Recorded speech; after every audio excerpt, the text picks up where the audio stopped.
resemblance. They're just one of the different animals that are being showed here at the fair. We've got cows, we got pigs, we got sheep. Tell me about showing sheep. Oh, showing sheep is pretty fun. It's a little different from showing cattle. The fact is, with showing sheep, we don't even use a halter. We just use our bare hands to walk them around, yes. Tell me about your fair experience. How many years have you been doing this? This will be my seventh year showing, well, 6th year showing sheep. Now, for folks who aren't familiar, what goes into it? You don't just grab one and bring it to the fair. There's a whole process that's involved, isn't there? Yeah, there's quite a bit of process with the breeding and trying to get the best genetics you can get to have the most meat on the animal. So now when people go to a car show, they look for, what looks good on the body. Does the paint look good? Do the fixtures look good? Tell me about what judges look for when it comes to showing sheep. When it comes to showing sheep, it's a little different depending on whether it's a male or a female. On the males, they've been wanting them a little bit wider in the front, wider through the whole body, and a little bit more shorter. On the females, they kind of want them a little skinnier and longer throughout the body to have a bigger capacity for their lambs. Mm-hmm. And I see these gals, I should say, are fully shorn. How soon before the fair starts do you actually do that? I actually do it a couple days before the fair because it'll grow back fairly quick. So we'll go through with a fine head, then we'll come here at fair and use a surgical blade to get it down to have as less wool as we can on them. Now, there's a lot of kids that are running through the barns, a lot of kids who have seen animals for the first time. What do you try to tell kids as they come through and see some of these animals? Watch when you put your hands in the pins, because some of these will nibble on you and they will bite. What do you think kids are going to remember the most about coming out to the fair and seeing some of these animals? Mostly the personality of some of these, because each one of these have different personalities. They're never the same. Now, I see you're a Linmar Lion. What's your plans after, once you move on? You're going to continue on with FFA and hope to make it a few more years? Yeah, I'm going to keep showing an FFA out at the state fair until I'm 21. And then I'll hopefully get a few more degrees after another degree when I'm out of school. Well, hey, we thank you for your time, and we thank the ladies as well. When do they make their big debut in the show ring? At 4:30 tonight. There you go. Well, we wish you best of luck. Thank you. Attention in the barn.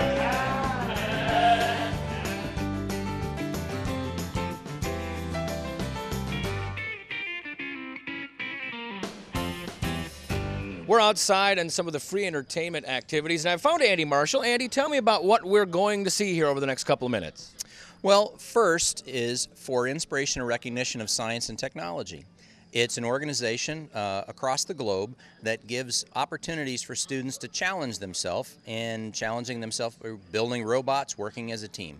And what you're going to see here is some of the results that they came up through the last competition season. One of the big pushes lately is the STEM, the science, the technology. It's actually STEM on now with engineering, math, and arts. What does that mean to someone like you who's trying to instill this knowledge and pass it up to the generations to come? Well, this is a very important aspect of workforce development for not just our country but the entire world. And STEM, or STEAM, now including the arts, is absolutely a focus for a lot of folks. And this just happens to be a great amount of fun for the students and everybody that participates, adult mentors and everyone. What we're going to see is done by mostly high school age kids, and it's just, what are some of the doors that this will open hopefully down the road, for technology and for science? Well, absolutely. Not only the betterment for the consumer experience, because you're going to have better products because they're more informed, but these students right here have internships that they're performing at places like Rockwell Collins and Jet Engineering and others. They're getting involved at a level that you and I might not have gotten involved in until we were maybe our upper 20s. And they're doing it before they are driving a car. This is FTC robot. That stands for First Tech Challenge. This game had wiffle balls on a field of foam tiles, and it picked up wiffle balls and scored them into tubes that rolled around the field. So it had zip ties in the front to pick up wiffle balls, and then this whole contraption lifted up on strings and a pulley to score into tubes up to 120 centimeters. How long did it take to build something like this? Depends on each robot. This one here took a couple weeks. This one took a couple months. Let's move on down to the next one here. Now, whoever wants to step up to the mic next can do that one. All right. So this one's called Winston Churchill, and we built this in a month. We actually had one before this that we had to compete, but it wasn't up to the standards that we wanted it to be, so we built a new one. And this one does similar things to that one. It sweeps things in, has a bucket, and then this elevator lifts 120 centimeters high. Awesome. How long did it take you? So this one was about a month. About a month. Yeah. About a month. I'm going to go over to this. This one is still in progress, right? All we've got here is a bag of parts and a box of Legos. Tell me, what are we looking at here, gentlemen? So this is a basic kit for FLL, or First Lego League. It's the level below FTC for about 4th through 8th graders. And so with this, the EV3 is the sort of mind, and kids have a challenge each year where they get to go and build a robot to their design, sort of like we do, just on a smaller scale. Final question for you. We're getting to the point where technology keeps getting smarter and smarter. What is something that we'll be able to rely on robots for someday, do you think? Someday you will be able to rely on robots to do anything. Say 3D printing a toilet plunger for your toilet at the house. Manufacturing cars, that's already being done. Anything that you can imagine, a robot can do it. So does that mean the robots will eventually take over the world? Yeah, probably. So we should be worried now and plan ahead now. Yes. You want students in this field so they know how to take these robots apart when it happens.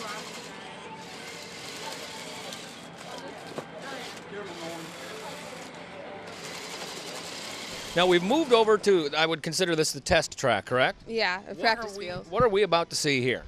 These two robots run. Okay. Like jogging, or they actually do They're stuff? gonna like move around the field. Now Usually a field would have elements on it from a game, but we don't have any of that. So you can make up the rules as you go.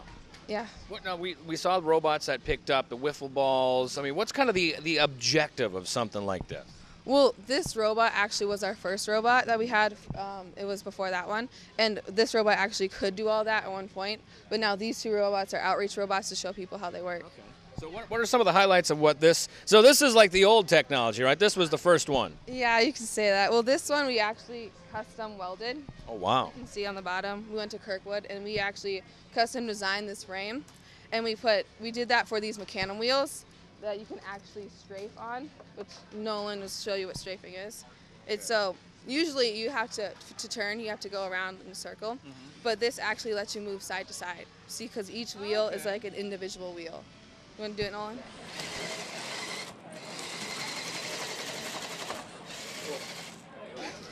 See, so it can move side to side. So you can stay in one direction and move in a circle.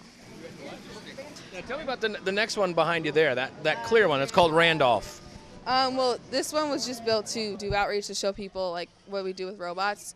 And it's not very complicated. We built it in like a day. It just is Tetris pieces. And Oh, we just built a robot in a day. No big deal. yeah, we did. It was just.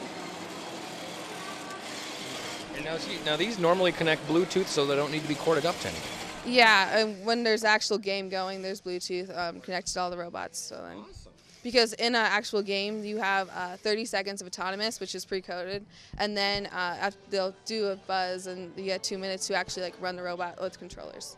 When you start telling people about this, do you notice anybody glazes over? Like, well, you just said, just went out. Does that happen a lot? Sometimes. Sometimes. Now, this is the advanced section, but actually little kids can get involved too, can't they? Yeah, there's Junior FLL, which is for K through 3rd grade, and then FLL, First Lego League, which is 4th grade through 8th grade?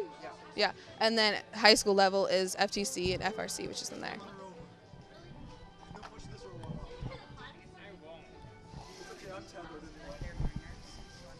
Well, we were talking about the big robots, but you have to start small. You got to learn how to crawl before you can run, right? And that's what we're doing here. First of all, say hi to everybody out in TV land. Hi. And I want you guys to explain to me what this thing is. This looks like my Lego sets that I used to play with when I was a kid, right? That's all it is? It's also Legos and a lot of programming and building and stuff like that. It's like really advanced it's like really advanced playing with Legos. Okay, so this is way above my head then. Yeah, if you know how to build spaceship with instructions, this has no instructions, and this is an easy build-up. Now, what does something like this do? You can have it do certain things. You can program it. Okay. Like to pester your brother, or Well, can. Yeah. you can? Can you program it to chase the dog around the house? Yes, sort of, but like them, they control it with a remote. This you have to estimate how the dog is going to run around. Okay. So this is a little bit more advanced, obviously, than just regular Lego. So this thing must be the brains, right? Yeah. Yeah. Now, what kind of things? I see there's a little bucket on the front there. There's some forks. What all we got? Explain this thing to me. So these three things in the front here. Oh, well, these two on the side are attachments. This is the gauge, and then this is like a scope. Okay. Allie, you can tell them about the scope because that's what It you. just means Meredith forgot what she was talking about. That's what that means, Allie. The scope is something that we use to sight where we want our robot to go, so we can angle it to go right, hopefully. So what is it programmed to do right now? Well, we don't really have it programmed to do something, but Okay. we can get it to do something. So if I were to set my cell phone down on the table, could you program it to push it off the edge of the table? We would have to take something like this. This has this is a NXT. Over there is an EV3, which we'll show you later. But it has the EV3 program on it, which is nothing like. I was gonna say that. I didn't wanna correct you, but I figured that was smart. I have no clue what you just said. You get that a lot when you guys start talking about Legos, or people are like, I don't know what you just said. NXT and EV3 are like a type of brain. Okay. This is an NXT right here, and it's about 5 years old. Okay, so that's like an old brain. Yes. And that's a better brain over there. This is an EV3, which is almost like a brand new brain. It came out this year. Okay. So hypothetically, you could program the robot. Let's do a dramatic reenactment, all right? You take the robot and just push it, and then we'll pretend to push it off over the edge of the table. So what do you got to do to get it to do that? Well, we do have this program that if you put it near the edge of the table, we might be able to push it off. Let's try that. If I just put it right there on the edge, and then you turn it on. All right. Door. Yeah, it goes forward. Okay. Oh. Okay, so this is one called door. Okay. It was meant to be used with this attachment, which we would hook onto here, Okay.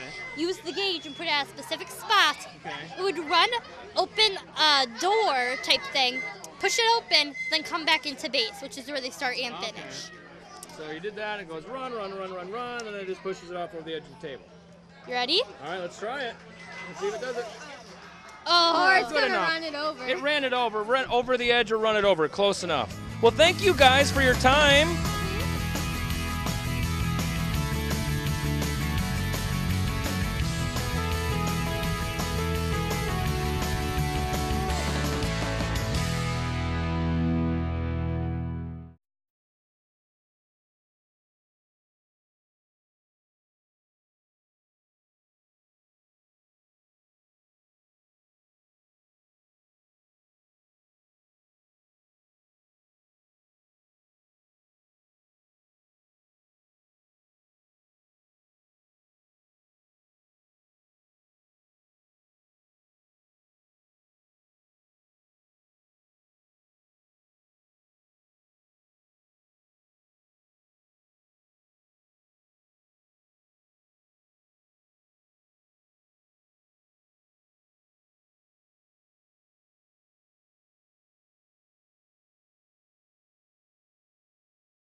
We are here in the middle of everything in Lynn County, America, Iowa to be specific. Jennifer Goodlove from Farmer's Daughters Market with us at the fair this year. We are in the midst of everything farm. What is it? Now, you brought the farm from Hiawatha here to Central City for the week. Yes. Why? Well, you know what? We were part of the sponsorship a couple years ago, but way back, many moons ago, my grandmother founded the Lynn County FFA. Oh. So I have old stable ties. I'm a farmer's daughter. It's like the perfect setting for us here. And you're a little bit of everything from kiddos to, I mean, you've got everybody covered here. We got stuffed cows, you got hats, you got shirts. I got wine for the adults. I've got chocolate suckers for the kids. I've got bacon jalapenos, bacon salsa. I've got pig suckers. I've got everything. And you've got art as well. For you personally, being a business person here in Lynn County, you're spending the week up here, and you're so deeply tied to farming. What's it like to come spend a week at a fair, and at a fair that's doing so well too? I must say, it's all about getting back to your roots. And yesterday I had the time last night to walk around and watch the judges judge. And they are so helpful with their criticism to help the kids learn something, to do better. And the Lynn County Fair is all about for the kids. And it's all about for the future farmers of America. I still farm, my folks still farm, and it's really important that even if you're a city slicker, you can come back to the roots of what Iowa is all about. See, there's folks who are in our big cities like our Des Moines and Cedar Rapids and Ames who don't get a chance to come out and do this. So why should someone make the time to come spend a time at the local county fair? The county fairs are what catapult the Iowa State Fair. So really, if you want to see where it all begins, it's all about going to your county fairs. It's on a much smaller level. It's on a much more personable level. And all these kids walking around and all the FFA and all the teachers, it's all a learning process here. And you're going to find it in all the different barns. There's a learning center in every different avenue around the fair today. We're here with Franny the farmer.